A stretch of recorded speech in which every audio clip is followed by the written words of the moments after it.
Comment se fait-il qu'un procès d'espionnage en France au milieu des années 1890 ait déclenché les événements qui ont conduit à la création du premier État juif après 2000 ans? Le procès d'Alfred Dreyfus, ou l'affaire Dreyfus, comme on l'a appelé, a déchiré la France à la fin du 19e siècle.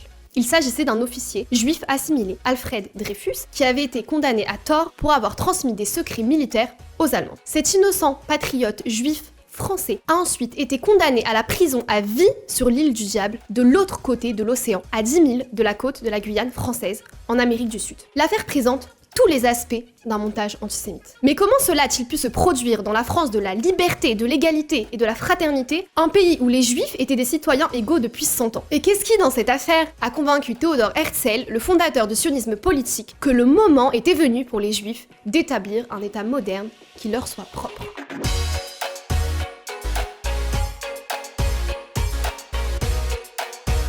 En septembre 1894, une femme de ménage de l'ambassade d'Allemagne à Paris fouille les poubelles.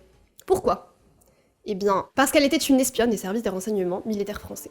Elle découvre une note adressée à l'attaché militaire allemand et qui fait référence à plusieurs documents top secrets concernant la nouvelle artillerie française. Cette note, connue sous le nom de bordereau, est ensuite transmise au ministre français de la guerre, le général Mercier. Sans trop réfléchir, le général décide que le coupable doit être un officier d'artillerie. Il se fie à son instinct et pense que c'est la bonne chose à faire.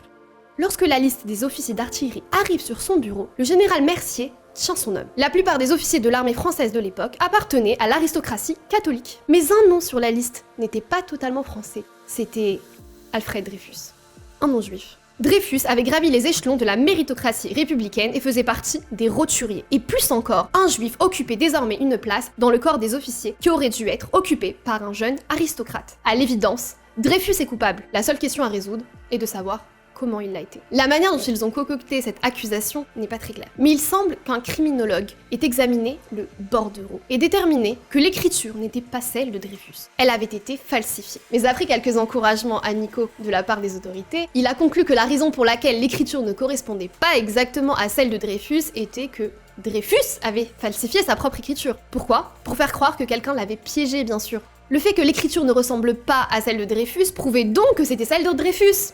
Et c'est tout, c'est le dossier qu'ils ont monté. Ceci et quelques lettres de dénigrement que ces accusateurs ont écrites eux-mêmes. Le 15 octobre 1894, avec ses preuves en main, Dreyfus est secrètement arrêté. Il est interrogé pendant 2 semaines. Il n'avoue rien. À peu près à ce moment-là, un journal antisémite parisien découvre l'arrestation secrète et, ironiquement, publie l'histoire. Mais au lieu de dénoncer un abus de pouvoir, ils célébrèrent l'incarcération de Dreyfus et justifièrent sa culpabilité du fait qu'il était un officier juif. C'est ici que Théodore Herzl entre en scène. Herzl est un jeune dramaturge, et comme les dramaturges ont besoin de manger, il travaille à Paris comme correspondant étranger pour un journal viennois. C'était un juif laïque, non pratiquant, qui se débattait avec ce que les Européens appelaient la question juive. C'est-à-dire, que faire des juifs d'Europe?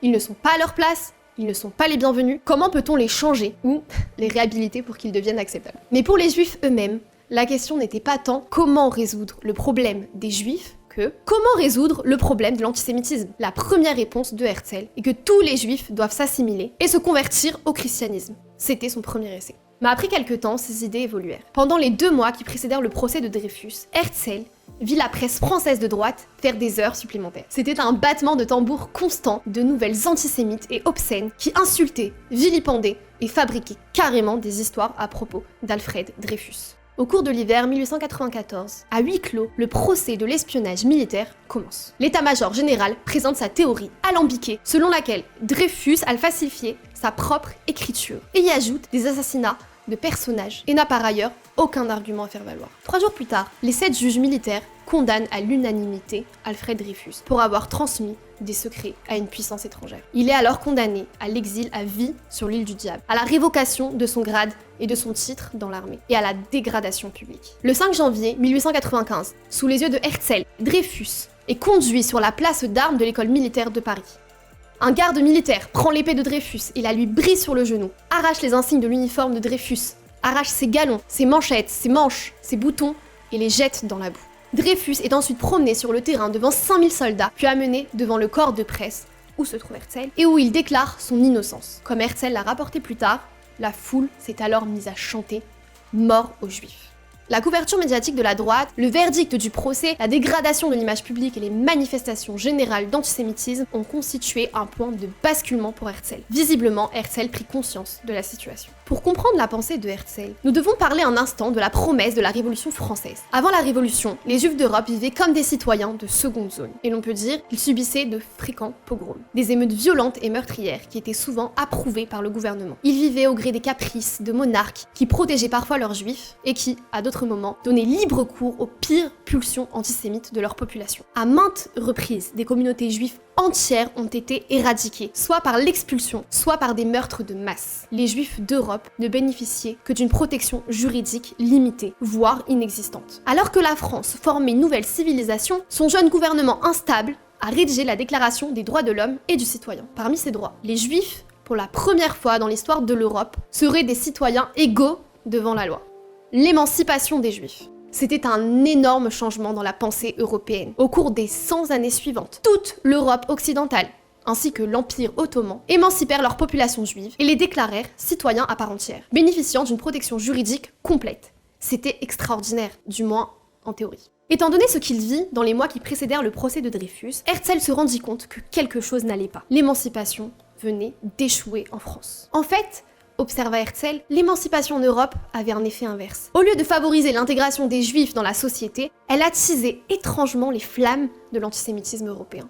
La promesse de l'émancipation était que la population générale considérait désormais les Juifs comme ses égaux et les protégerait comme ses propres compatriotes. Or, partout où l'émancipation a pris racine, l'antisémitisme s'est enflammé. Herzl comprit que si l'émancipation ne parvenait pas à protéger un officier juif assimilé et loyal en France, elle échouerait dans toute l'Europe. Bientôt, ni les caprices des monarchies, ni l'émancipation ne protégeraient les Juifs d'Europe des fureurs de la bigoterie européenne. Les Juifs devaient partir le plus tôt possible. À la fin de l'année 1895, Herzl se mit à écrire Der Judenstaat, l'État juif. Il y affirme que si le judaïsme est une religion et une culture, les Juifs, en tant que peuple, constituent une nation. Et c'est une nation qui vit en dehors de son pays. Les Juifs ont besoin d'un État moderne qui leur soit propre. Ce n'est que là qu'ils seraient à l'abri du danger. Avec les idées contenues dans ce livre, Herzl a fondé le sionisme politique. Publié en février 1896, le livre frappe l'imagination du monde juif et non juif, et ses idées se répandent comme une traînée de poudre. Herzl commença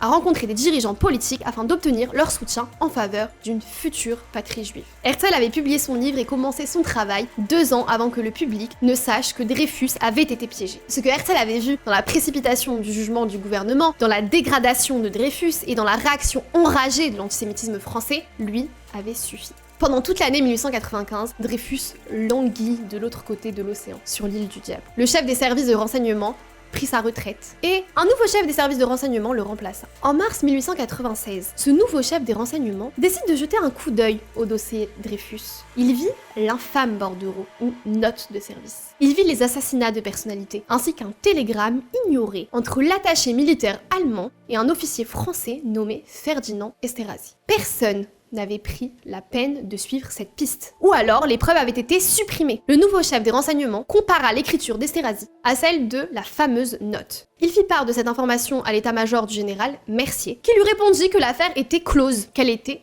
terminée, et qu'il fallait la laisser tomber. Et puis, il a été transféré en Tunisie.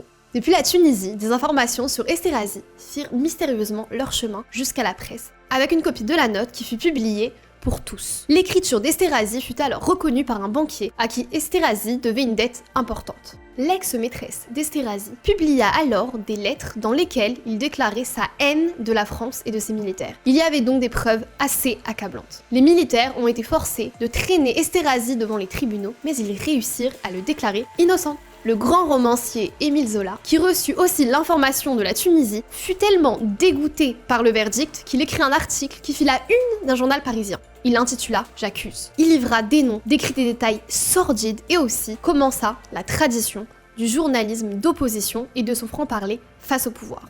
L'article explose comme une bombe. Il a humilié la France à l'échelle internationale et a déchiré le pays en 2 camps.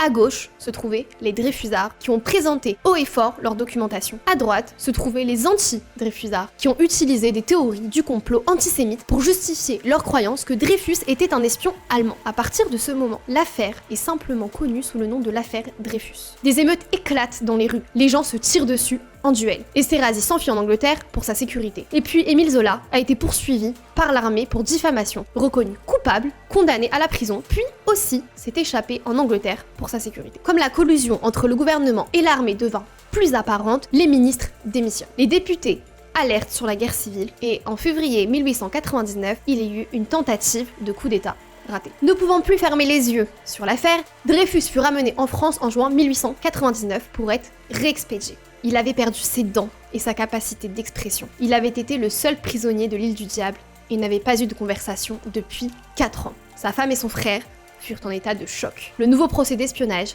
fut mené à nouveau par un tribunal militaire secret et, encore une fois, ils l'ont trouvé coupable. À la lumière de ce que le monde savait à présent, le président de la France offrit à Dreyfus un pardon complet. Dreyfus accepta, même si cela signifiait qu'il cédait à sa culpabilité présumée. En 1906, la Cour de cassation française tranche sur l'affaire et le cauchemar est enfin terminé. Dreyfus est réintégré dans l'armée, promu major d'artillerie et reçoit la Légion d'honneur. Tout au long, il est resté un Français loyal. Et au début de la Première Guerre mondiale, il a fièrement servi, promu de nouveau lieutenant-colonel. Il est décédé le 12 juillet 1935 et a été enterré 2 jours après celui de l'anniversaire de la prise de la Bastille. Herzl n'a pas vécu assez longtemps pour assister à la réintégration de Dreyfus. Il est décédé en 1904, 8 ans après la publication de son livre. Ces quelques années de travail inlassables ont initié les réunions du congrès sioniste, ont conduit à une deuxième Aliyah, ou deuxième immigration de masse en Israël, qui a duré de 1904 jusqu'au début de la Première Guerre mondiale, et a conduit à la déclaration Balfour, le plan de partition, et enfin, 50 ans après que Herzl ait prédit dans son journal, l'établissement de l'État moderne